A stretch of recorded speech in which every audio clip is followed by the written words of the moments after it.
দেখুন বন্ধুরা, বাইরেটা কিরকম অন্ধকার করে এসছে, ঠিক আছে। আর হালকা হালকা মেঘ ডাকছে। দাঁড়ান জানলাটা খুলে, এই যে ঝড়ও উঠেছে, এই যে এই যে ঝড় উঠেছে, বুঝতে পারছেন কি? এই যে ঝড় উঠেছে, হাওয়া দিচ্ছে। চলুন এবার বাইরেটা দেখাই। এই যে হাওয়া হচ্ছে, এই দেখুন, আওয়াজ পাচ্ছেন? চলুন ঘরের ভেতরটা দেখাই। এই যে আমার মেয়ে ওখানে ঘুমাচ্ছে, জানলাটা খুলে দেখাই। চলুন দেখুন বাইরেটা কিরকম অন্ধকার, এখান থেকে বুঝতে পারছেন? দেখুন,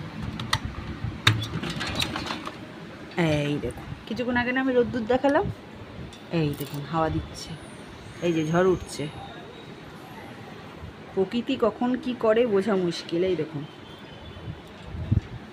এই যে এক্ষুনি আমি কিছুক্ষণ আগেই এখানে ভিডিও করে আসলাম। এই দেখুন, এই যে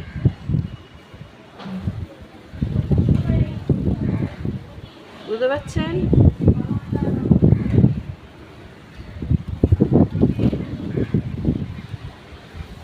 পুরো অন্ধকার গুটগুটি করে এসে দেখুন, প্রকৃতির খেলা কেউ বুঝতে পারে না। দেখুন এক্ষুনি এখানে আমি ভিডিও করে আসলাম, এই 15-20 মিনিটও হবে। দেখিয়ে দিই, আমি তো এখানে ঘর মুছছি, বাথরুম পরিষ্কার করবো বলে সব মাখিয়েছি, আর অমনি দেখি ধুম ধুম করে আওয়াজ হচ্ছে।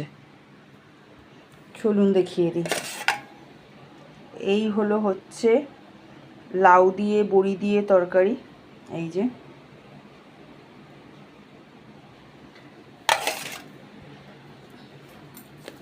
এই হলো ভাত।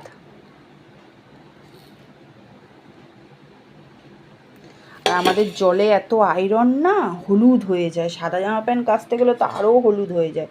দুদিন পর পর বাথরুম পুরো হলুদ, কত ডলা যায় বলুন না। এই হলো লাল লাল করে সয়াবিন আলুর তরকারি। ঝোলটা পরিমাণটা অনেকটাই রেখেছিলাম, কিন্তু এটুক আছে, মানে ঝোল কমে গেছে। প্রচুর আয়রন জলে, হলুদ হয়ে যায়। সাদা সাদা পাথরগুলো হলুদ হয়ে যায়, দেয়ালগুলো হলুদ হয়ে যায়, প্রচুর আয়রন। এই দেখুন পুরো অন্ধকার করে এসছে। তাহলে দেখাতে পারলাম, দেখিয়ে দিতে পারলাম। আমি বাথরুমে ওই ব্লিচিং ওইগুলো মাখিয়েছি, পরিষ্কার করব। বাথরুমে প্রচণ্ড পরিমাণে আয়রন হয়। তো আমি যেহেতু মাথায় তেল দিয়েছি, ওর জন্য ভাবলাম তাহলে চলো বাথরুমটা ঘষে নিই। ওর জন্য যেটুক পারি ঘষে নিই। আর তো আয়রন না, হলুদে হলুদ হয়ে যায়।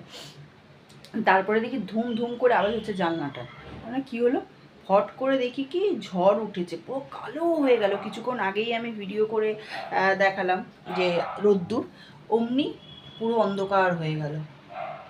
এই যে রাত্রিবেলা পুরো মনে হচ্ছে মাঝরাত্রি, দেখুন না। যাই হোক, কি করা যাবে, প্রকৃতির সঙ্গে তো আর লড়া যাবে না। তেমনি মানুষ যদি মনে করে মানুষ কারোর ক্ষতি করে ভালো থাকবে, যেরকম আলো অন্ধকার হয়ে যায়, প্রকৃতি অন্ধকার করে দেয়, মানুষের জীবনেও অন্ধকার করে দেবে। আজ হোক আর 6 মাস পর হোক কি 6 বছর পর হোক, অপেক্ষায় থাকবে। যে যার ক্ষতি করে ভালো কখনোই থাকবে না। অপেক্ষায় থাকো, সময় ঠিক বদলা নিয়ে নেবে। দেখুন ঝড়, ঠিক আছে।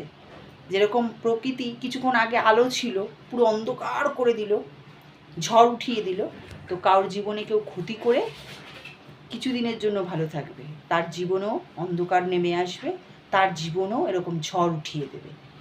এটা এক অসহায় মা আর অসহায় এক মেয়ের অভিশাপ। আর যাদের প্রতি অভিশাপ, এটা ফুলবে। অভিশাপ কখনো মাটিতে মিশবে না, ফুলবেই। সে যতই যা করুক না কেন, পুজো আচ্ছা যা করতে থাকুক। একটু আগে পুরো আলো ছিল, অন্ধকার করে দিয়ে ঝড় উঠিয়ে দিল। মানুষের জীবনেও ওরকম ঝড় উঠিয়ে দেবে। কারোর ক্ষতি করে কেউ ভালো থাকবে না, বুঝলেন তো? যাই হোক বন্ধুরা, আপনাদের কথা বলিনি, আপনারা আমার ফ্যামিলি, আপনারা আমার সব, ঠিক আছে। আপনাদের কথা বলিনি, যাদের কথা বলেছি তারা টের পেয়ে যাবে। আর যখন টের পাবে আমি তখন দেখিয়ে দেবো কারা কারা, ঠিক আছে। তো দেখিয়ে দিলাম সয়াবিন আলুর তরকারি আর লাউয়ের দিয়ে বড়ি দিয়ে তরকারি আর ভাত। যে যে খাবেন চলে আসুন। আমার ভিডিওগুলো কেমন লাগে কমেন্টের মাধ্যমে জানাবেন, লাইক শেয়ার সাবস্ক্রাইব করবেন। টাটা। মনে অনেক দুঃখ, বুঝেছেন, মনে অনেক দুঃখ, দুঃখটাকেই যতদিন না বদলা নেবে আমার মা মনসা, ততদিন ভেতর মার কাছে জানাবো, চোখের জলের বদলা সে নেবে। তাহলে চলুন, টাটা বাই। দেখেছেন, ফটাফট এখন করে নিই, অন্ধকার। শুনুন, টাটা।